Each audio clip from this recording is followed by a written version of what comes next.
Okay, guys, You ready? let's go. All right, everybody, welcome to our Monday Zoom. Today we are discussing a little bit jumping the gun because it hasn't launched yet, but it's launching this week. Yep, our creatine plus HMB combo. We have been super excited about this one. Yes. Also, we've been using it for Since high school. right. I mean, specifically this one, we've been using it for a while. But really, guys, creatine is one of the most research and proven supplements. 50 plus years. Yeah, for boosting muscle power, strength, overall performance. Recovery. And there's so many in recovery, and there's so many other things about it that people don't really understand, and that really has to do with the brain. And that's a lot of it what we want to drill home with today. Absolutely. Because of the fact that we all associate creatine with muscle building, and bodybuilders, men. Right. So we're gonna bash a little, not bash, but we're gonna uncover a little bit of those stigmas because it is not just for men. I have been taking it myself for a very long time. It is so crucial to your health. I mean, again, the studies are there, 50 plus years that that creatine is 100% effective.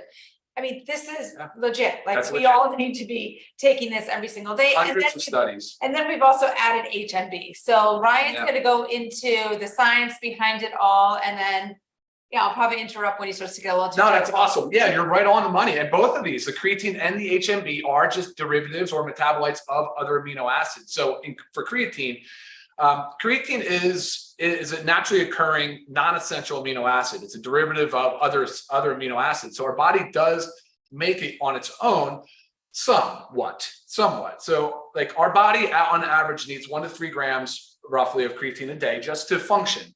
And so half of that comes from diet though, but dietary sources are somewhat limited. We can only find it in red meat, seafood, really those 2 main categories. So vegetarians, of course, don't get enough typically creatine. And then the rest of it the body can make on its own by breaking down tissues and freeing it up and making creatine. So by the liver and the kidneys.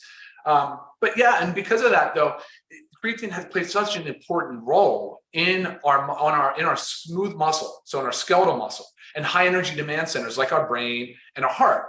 And so, but like Lisa said, 50 plus years, hundreds of studies, and there's 100% it works. And so why are not more people not taking it? Do you have a good answer to that? Right. I mean, I know a lot of people are, don't get me wrong. No, I really very popular in the bodybuilding, weightlifting. But I think outside of that, why they don't is just because of that stigma. We think like, oh, it's just for bodybuilding, it's just for men, and this whole thing of it causes you to gain weight, which we're also going to debunk that too. Yeah, totally. So listen to this real quick, and we'll talk about creatine first, then we'll talk about HMB. So if you think about creatine as a source of fuel, and it deposits in our tissue, so it's in our tissue. So an average person has about between 100 and 120 millimoles per kilogram, right? When you start supplementing with creatine, it can go as high as 160 millimoles per kilogram. And that's just the concentration in the tissue. So now you're talking about roughly a 30% plus increase in deposits, in stores of creatine. And that's a really important concept because people often think that like they need to take, and this is me, I feel kind of guilty for doing this, but I'll take it before a workout thinking it's fuel for my workout. That's actually not the truth. Right. Yeah, you can take it after. It's actually preferred to be taken after work. And we'll talk about that later on how to take. But so the benefits are though, not just for people, and Lisa wants to talk about this too, but not just for athletes. It is for everybody. It's for everybody because creatine being a major contributor of fuel for the cells and respiration, it's great for everything Lisa said. And now for brain health, I'm just so excited to have this product finally on the market for us. And a lot of it with brain health. So as with many things, unfortunately, things decline as we age. Oh, true. Things decline with also stressors. So if you think about like the creatine levels in our brain, even stressors of like lack of sleep, too much exercise, things like that can cause the depletion. So that's where the benefit of supplementing with creatine for the brain shows like increased cognitive function, improved memory. Yes. And then the extreme stressors, right?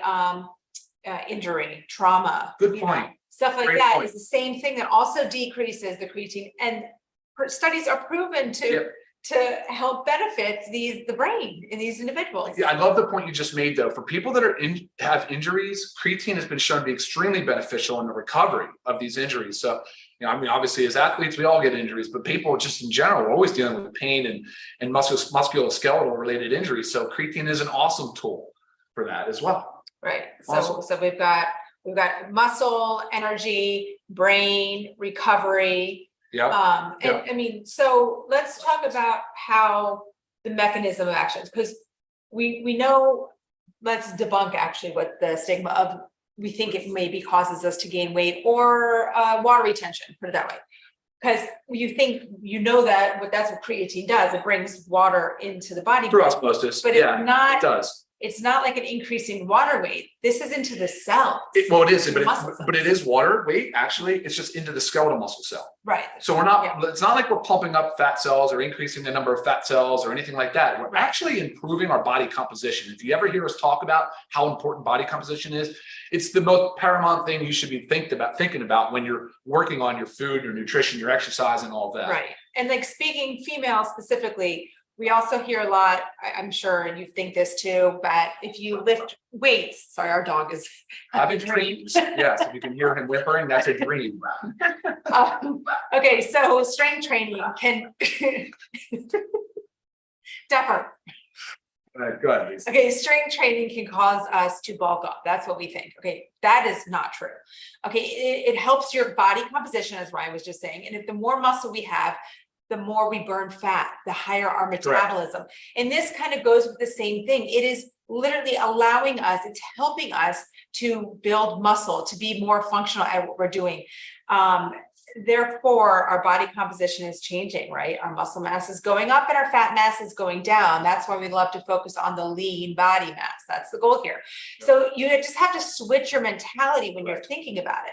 Like, trust me, I'm not going to take anything that is going to cause me to feel like fluffy and put on weight and bloated. Yeah, absolutely. That's not my goal. I don't think that's anybody's goal.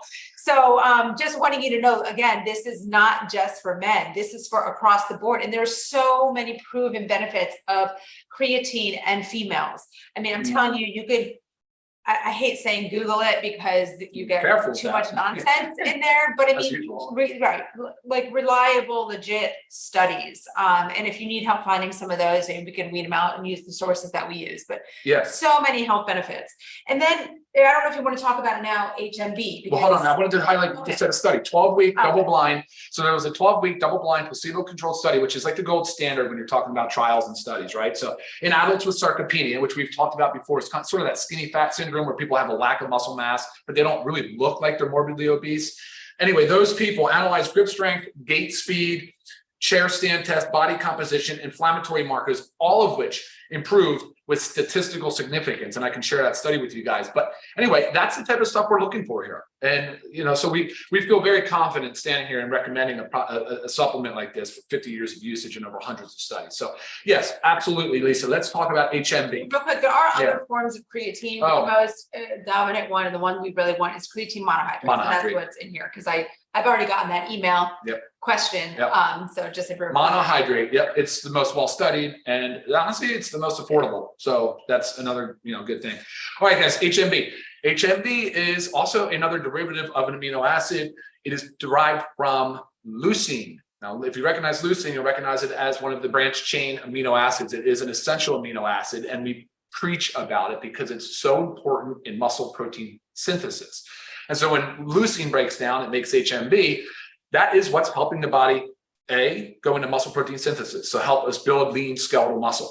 And B, it also inhibits the breakdown. So it interrupts proteolysis. And so it slows down the degradation of muscle mass, which of course, like Lisa talks about, starting in the age of 30, we really do start to lose a significant amount of muscle mass. So clearly HMB plays a really important role. And there's also a ton of studies to support HMB as well. It's naturally occurring and it's great for recovery. I was going to say recovery. Recovery aspect is huge. Which also is like, as we age and we continue to push our bodies, we don't recover as well. So it's just such an amazing little combination supplement here. It is, but again, not just for athletes. We're not talking about an athlete-only supplement. Yes, that is how this is going to look, and it will be talked about that way because we always encourage fitness and being active, and leading an active lifestyle and focusing on body composition. But this is for also, there was a study, here we go again, with sedentary adults on HMB with vitamin D3, I think, and showed tremendous benefit in muscle protein. Right. It helps prevent muscle wasting. Yes. That's the bottom line. Yes. As we age, our muscle wastes away. This helps prevent that. Like, again, all this is about like prevention of things that happen to us when we age, really. So we want to get on top of it. Yep. So actually, I wanted to comment. I made a note because I thought it was cool. I know a lot of the science geeks out there enjoy reading and understanding more about the mTOR pathway. So HMB actually does have a direct increase in myofibrillar protein synthesis via the mTOR pathway. So for you guys out there that like that, you can look more into that as well. So, okay. Yeah, very cool studies. Ooh. Do we know what we're selling for? No, we're not. Don't actually. It's launching this week. So. Right. But as you guys know, as with all of our prices, extremely affordable, because we want these products to get into the hands of everybody. So again, the warehouse, our manufacturer has the pallets. They're being shipped to us this week. It's going to be live. Make sure you get your hands. All right, who should take it? What should we expect? I'm going to look at some questions here too. So who should take it? Well, everybody. Okay. Well, who should not take it then? Maybe. So who should not take it? Actually, really, there's none. So the kidney thing comes up because, kidney health, because when you go to your physician and you get your blood work done and your serum creatinine, which is one of your metrics for kidney health, is elevated or on the high end of normal, if you're taking creatine, that can happen. But however, it's not actually the creatine that's causing any kidney damage. It may have just elevated that serum creatinine number a little bit, but that doesn't mean there's kidney damage. Matter of fact, dialysis clinics now, people on dialysis have been studied, they're chronically low because their kidney is not activating. Remember we said earlier about how the kidney and liver has to activate creatine in the body. If you're not getting enough in your diet, it's not doing it. So our dialysis patients are suffering with low creatine levels. And what's happening is they're losing their muscle mass, no energy. Their cognitive function is declining. Believe it or not, it's absolutely a big deal for them. And so now more nephrologists are adopting creatine supplementation in dialysis patients. Now, I am certainly not sitting here telling you if you're on dialysis to do that. I am telling you, though, however, to discuss it with your nephrologist or your medical provider.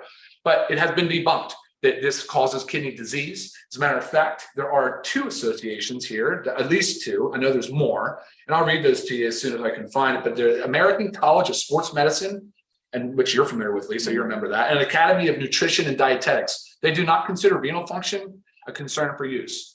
So that's a really big deal because for a long time, everybody thought, well, if you have kidney damage, you can't take creatine, or vice versa, that creatine could cause kidney damage. Right. Not true. And then again, how to take. Yes. Daily. Okay. The studies show on it daily because I think I was reading that within 4 weeks. So if you completely stop the creatine, everything will reverse. 4 to 6 weeks. Correct. That's correct. Effect. Yeah. So you want to be taking it every day, ideally after a workout. Sure. No. Oh yeah. Sorry. I'm sorry. After a workout, I was always under the impression that it was almost like fuel for the workout. It's not. It's just replacing the stores that were going to be depleted by the body naturally. So after a workout with carbohydrates and some protein. And if you're not working out, doesn't matter. Just make sure you're taking it daily. We are big believers of not flavoring things when possible. So therefore this is not flavored. It's not bad. Mix it with water. It's totally palatable. Doesn't taste bad at all. Drink it. No issue. 1 scoop. It's only 8 grams, literally just creatine and HMB. There's nothing else to it. I mean, that's what's amazing about this thing. So you guys will really appreciate that. Right. And there are some benefits, like that you can combine it with taking it with carbohydrates. So this is something too, like if you were taking it after a workout, I mean, you guys can throw it into your smoothie. Like sometimes it's like the combination of things, not having to mix. Yeah, that's all I'm doing. So many things. Absolutely. And also what to expect. You can expect an increase in lean muscle mass, stamina, endurance, performance in 4 weeks, actually, as early as 2 weeks, just by supplementing with creatine. It is approved by the International Olympic Committee. It is not banned by the World Anti-Doping Agency. I mean, this is considered an approved performance enhancing 100%. molecule. One of the studies I was reading that says with increase in strength by 10 to 15% in 4 weeks. That's really big. That is a very big deal. Really big deal. The studies all support this. The literature is there. So there's no reason to not start supplementing with your creatine HMB. Yeah, no doubt about it. No need for loading dose. So some people have discussed loading dose to get your saturation levels up or to reach your steady state concentration. Not necessary. You can do between 2 and 5 grams every day. And after about 4 weeks, you'll reach your steady state concentration. And then you're just in a maintenance phase.